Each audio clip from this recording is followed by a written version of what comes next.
Dear students of class 9, in the previous video, I have taught already about the cell wall, and also I am given the definition of nucleus. Today I am going to describe about nucleus. What is nucleus? As I said in the previous video, nucleus is a centrally located, spherical, darkly colored, dot-like structure. केंद्रक क्या है? या केंद्र में रहने वाला होता है, इसलिए इसका नाम केंद्रक. और केंद्रक क्या है? डार्कली कलर्ड, गाढ़े रंग का, और या तो स्पेरिकल होता है, राउंडेड होता है, यानी गोलाकार होगा, स्पेरिकल होगा, और या डॉट लाइक स्ट्रक्चर, है ना. यह क्या है? न्यूक्लियस. यानी न्यूक्लियस में क्या होता है? जो ऐसे पदार्थ होते हैं, जो महत्वपूर्ण पदार्थ होते हैं, वो क्या होते हैं? एक जगह सेंट्रलाइज हो जाता है. वह क्या है? न्यूक्लियस. जैसा कि हम सभी जानते हैं कि सेल के न्यूक्लियस है ना, क्या होता है? न्यूक्लिक एसिड होता है, और भी चीज होते हैं. तो आज हम देखेंगे कि न्यूक्लियस की रचना क्या है, केंद्र की रचना क्या है, और उसके कार्य क्या है. और फिर ऐसे सेल जिसमें कंप्लीट न्यूक्लियस है, उसको क्या कहते हैं, और ऐसे सेल जिसमें कंप्लीट न्यूक्लियस नहीं है, उसको क्या कहते हैं, जरा देखेंगे. तो आइए हम देखते हैं पहले न्यूक्लियस को, रचना को. तो सबसे पहले है ना, न्यूक्लियस क्या है? यह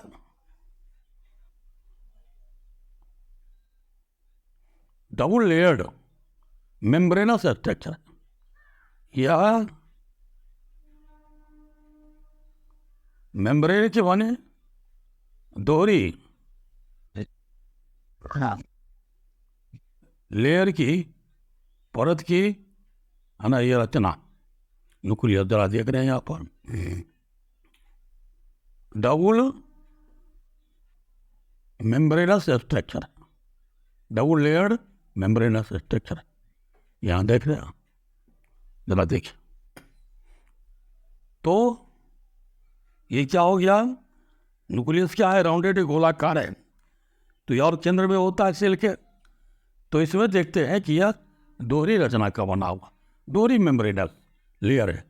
ये हो गया आउटर लेयर, और ये हुआ इनर लेयर.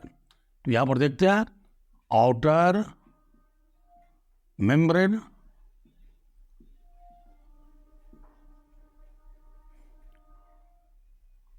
और ये हो गया इनर मेम्ब्रेन.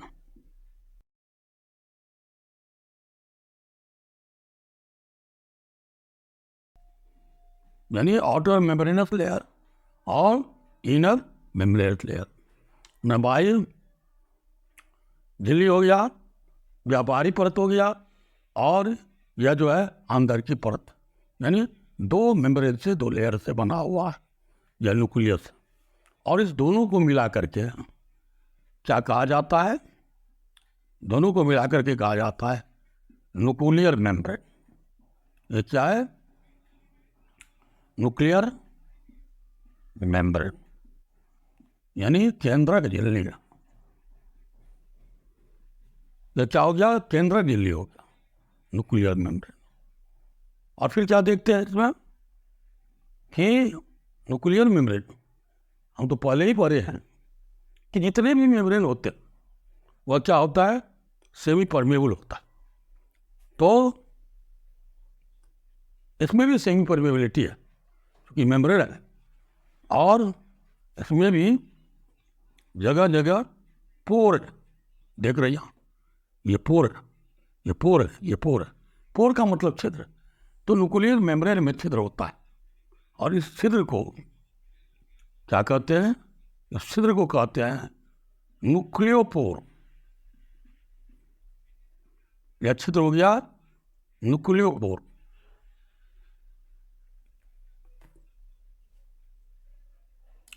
और पूरे केंद्रक में क्या होता है, जैसे न्यूक्लियस के बाहर और सेल मेम्ब्रेन के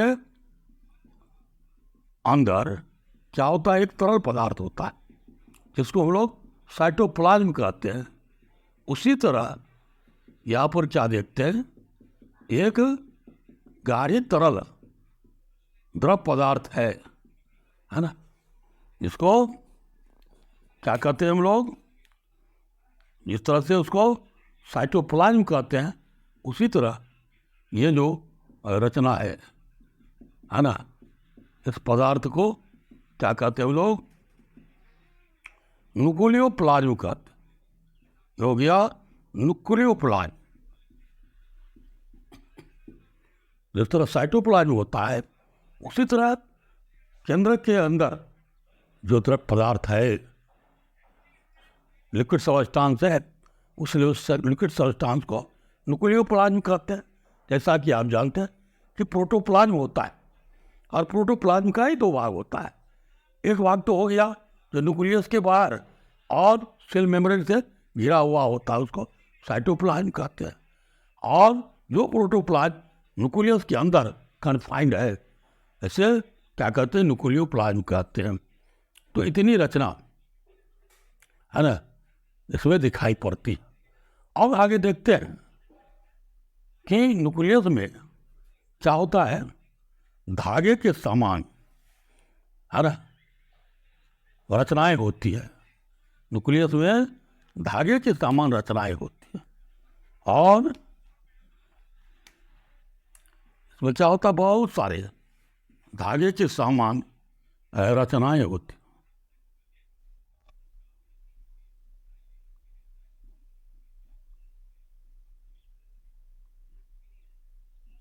और ये रचनाएं बीडेड होते हैं।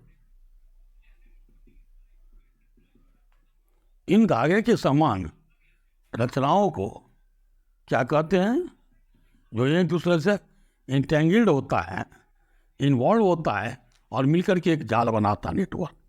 तो इसे कहा जाता है क्रोमेटिन की जालिका, या उसको कहते हैं अंग्रेजी में क्रोमेटिन नेटवर्क। ये क्या है, क्रोमेटिन नेटवर्क। यानी ये जो देख रहे हैं आप धागे नुमा संरचना, ये धागे नुमा जो संरचना है, ये सारी संरचना क्या है ना, ये क्रोमेटिन का धागा है। और यहाँ पर एक और गाढ़े गोल संरचना होती है ना, राउंडेड बॉडी होता है, उसको हम लोग कहते हैं ना, एक और गाढ़ी गोल रचना होती है, इसे कहा जाता है न्यूक्लियोलस।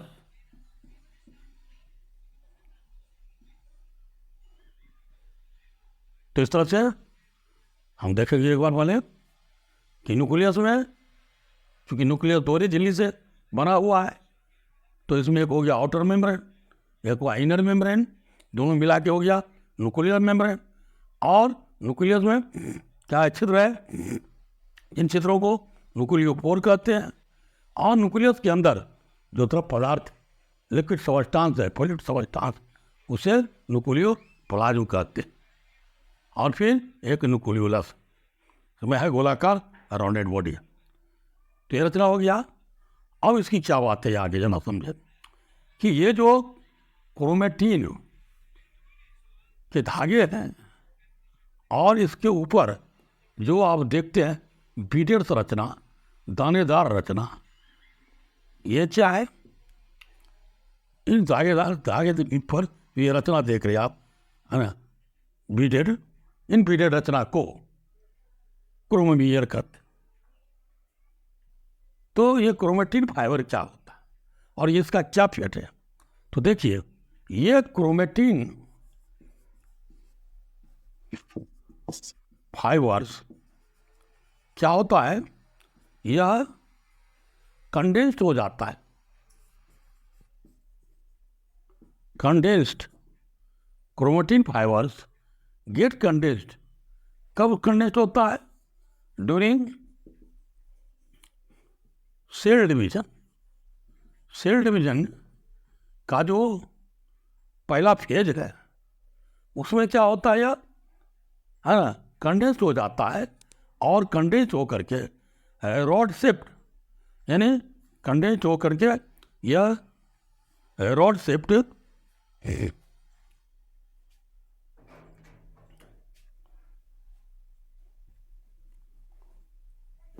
में रॉड शेप्ड रचना बनती है। और उस रॉड शेप्ड रचना वह क्या है? रॉड शेप्ड रचना, तो ये रॉड शेप्ड रचना क्या होता है?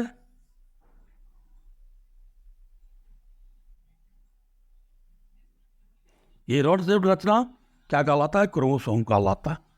ये क्या है? क्रोमोसोम। क्रोमोसोम बना देता है। अब ये क्रोमोसोम का ये दोनों आर्म हो गया, और जिसके बीच में जो कंस्ट्रिक्शन है इसको कहा जाता है सेंट्रोमियर। ये क्या है? सेंट्रोमियर। और ये दोनों क्या हो गया? आर्म हो गया। तो यह क्रोमोसोम बन जाता है। यानी कब क्रोमोसोम कहलाता है? Chromatin fibre. तो जब क्रोमेटिन फाइबर कंडेंस होता है, और ये कब कंडेंस होता है? During cell division. कोशिका का जब विभाजन होता है तो ये कंडेंस हो जाता है, और तब ये क्या कहलाता है? क्रोमोसोम कहलाता है।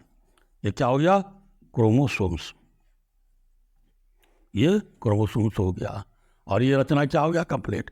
ये हो गया फिगर, क्या हो गया? ये figure A you karyotic, figure A you karyotic nucleus. यह कौन न्यूक्लियस है? You karyotic nucleus. अब देखिए सेंट्रो क्रोमोसोम बन गया। अब कहता है क्रोमोसोम बने होते हैं किसका? तो क्रोमोसोम बने होते हैं, है ना, क्रोमोसोम इज फॉर्म, है ना, form with DNA and protein. यह बना होता है डीएनए और प्रोटीन का। अब डीएनए क्या है आप सभी जानते होंगे, या नहीं भी जानते हो तो जानिए। डीएनए का तो सबसे पहले फुल फॉर्म क्या होता है? इसका फुल फॉर्म होता है डीऑक्सी राइबो न्यूक्लिक एसिड। इसका फुल फॉर्म होता है डीऑक्सी राइबो न्यूक्लिक एसिड, है ना, डीएनए हो गया। और डीएनए क्या है? यह इंफॉर्मेशन सोर्स है। यह इंफॉर्मेशन, है ना, इंफॉर्मेशन सोर्स है। सोर्स किसका? तो पैरेंटल फीचर्स का। ये पैरेंटल कैरेक्टर्स का यह इंफॉर्मेशन सोर्स है। और क्या होता है? कहा जाता है कि डीएनए का जो फंक्शनल सेगमेंट होता है, आप याद रखेंगे, दी फंक्शनल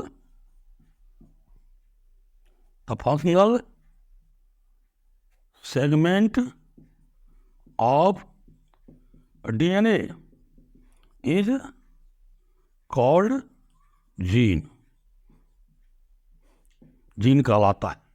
यानी डीएनए का जो फंक्शनल सेगमेंट है, खंड है, टुकड़ा है, वह क्या है? जीन कहलाता है। और हम सभी जानते हैं कि जीन क्या है? Gene is the unit of heredity. Gene क्या है? अनुवांशिकता की इकाई है। यह हेरिडिटी कैरेक्टर को कैरी करता है, इसलिए क्या है? जीन अनुवांशिकता की इकाई है। तो क्या सब आ गया इसमें रचना?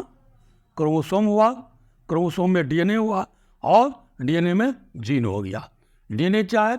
अनुवांशिक। डीएनए पर अनुवांशिक कैरेक्टर जो है वह क्या है? कोड होता है, और फिर वह कोड किस रूप में? जीन के रूप में होता है, और एक पीढ़ी से दूसरे पीढ़ी में यह ट्रांसफर करता है। तो इस तरह से क्या है? ये 3 रचनाएं, यानी कौन कौन हो गया? ये 3 रचनाएं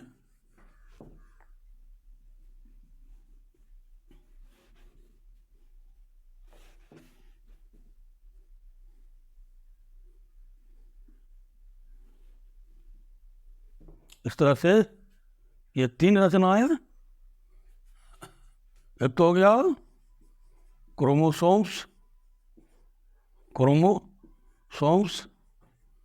फिर हो गया डीएनए और ये जीन। यूँ कहा जाए कि ये तीनों मिलकर आनुवांशिक लक्षण जो हेरेडिटरी कैरेक्टर्स है, हेरिडिटी कैरेक्टर्स को क्या करता है, कैरी करता है 1 जनरेशन टू अनदर जनरेशन। एक पीढ़ी से दूसरे पीढ़ी में माता पिता के गुण को या पैतृक गुणों को एक पीढ़ी से दूसरे पीढ़ी में ले जाता है। इसलिए सभी क्या हो गया, all these are can be said as heredity material, hereditary material. वैसे डीएनए को हेरिडिटरी मटेरियल कहा गया, लेकिन यहाँ पर हम कंबाइंड फॉर्म में कहेंगे ये जो तीनों है ना, क्रोमोसोम है, डीएनए है, जीन है, ये तीनों मिल करके क्या करता है, आनुवांशिक गुणों को एक पीढ़ी से दूसरी पीढ़ी में ले जाता है। तो इस तरह से न्यूक्लियस की ये रचना हो गई है। अब न्यूक्लियस के कार्य क्या है, जरा इस बात को देखें कि न्यूक्लियस के बहुत ही वाइटल फंक्शन है। तो सबसे पहला काम न्यूक्लियस क्या करता है, nucleus plays a crucial role in the cellular reproduction. पहला काम हो गया, यह सेलुलर रिप्रोडक्शन में अपनी क्रूशियल भूमिका करती है। क्रूशियल भूमिका का मतलब हुआ ये अपने आप को क्या करता है, डिस्ट्रॉय कर लेता है, नष्ट कर लेता है। अर्थात है ना, सेलुलर रिप्रोडक्शन का मतलब हुआ एक सेल 2 भाग में विभाजित होते हैं, यानी एक सेल से 2 सेल का निर्माण होता है। तो क्या करता है, जो मातृ सेल होता है, मदर सेल, वो डिवाइड हो जाता है और 2 नए सेल बनते हैं, तो वे डॉटर सेल कहलाते हैं। तो इस क्रिया को सेलुलर रिप्रोडक्शन कहा जाता है। तो सबसे पहली भूमिका न्यूक्लियस क्या है ना, to play the crucial role in cellular reproduction. Number 1 हो गया। दूसरा है कि सेल के ग्रोथ, डेवलपमेंट और इन्वायरमेंट के साथ जो भी मतलब इंटरेक्शन है, उसमें इसकी भूमिका है। और साथ ही सेल के लिए, सेल के सर्वाइवल के लिए जो भी चाहे बायोकेमिकल रिएक्शंस है, यानी वाइटल रिएक्शंस है ना, वाइटल फंक्शंस है, उस सारे फंक्शंस को, रिएक्शंस को है ना, वो कौन कंप्लीट करता है, वह न्यूक्लियस करता है। इसलिए न्यूक्लियस क्या है, सेल का एक गवर्निंग बॉडी। न्यूक्लियस क्या है, सेल्स का एक गवर्निंग बॉडी।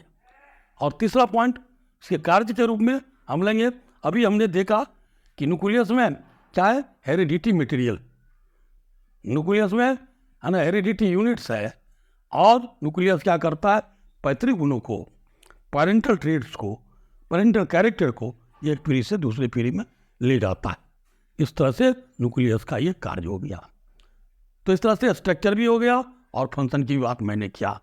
और 2 बात और देखेंगे इसमें, वो क्या है, प्रकृति में, नेचर में कुछ इस तरह के सेल और कुछ ऐसे जीव, जिन जीवों में न्यूक्लियस है, लेकिन न्यूक्लियस का क्या है, यह न्यूक्लियर मेम्ब्रेन न्यूक्लियस में नहीं है।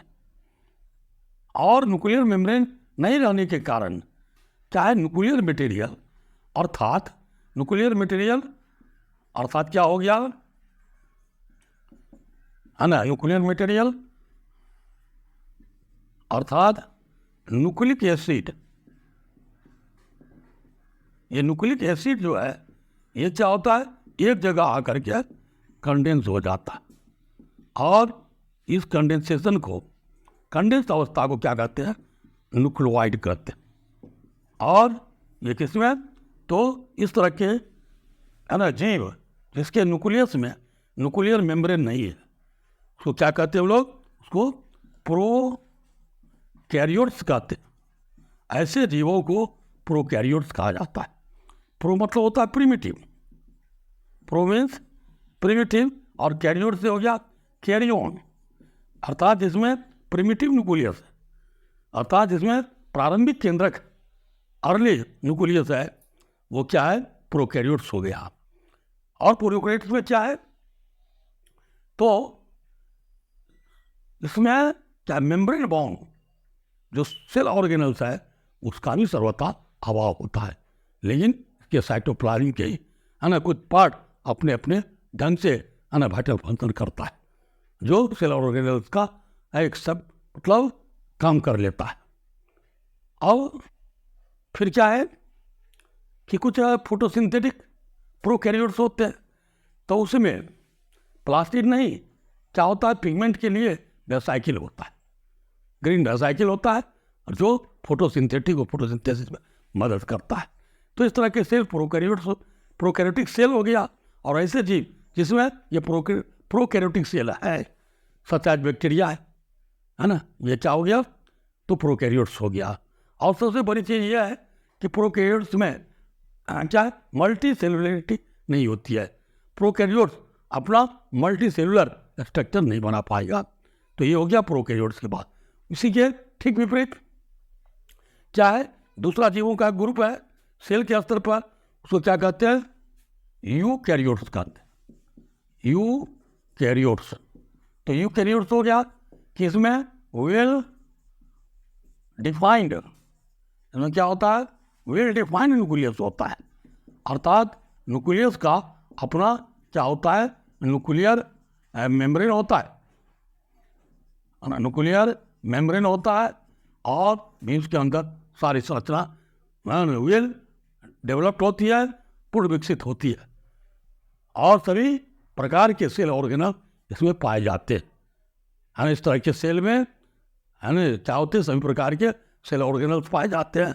और यूकैरियोट्स में यह कैपेसिटी है कि वो अपना मल्टी सेलुलर स्ट्रक्चर बना सकता है।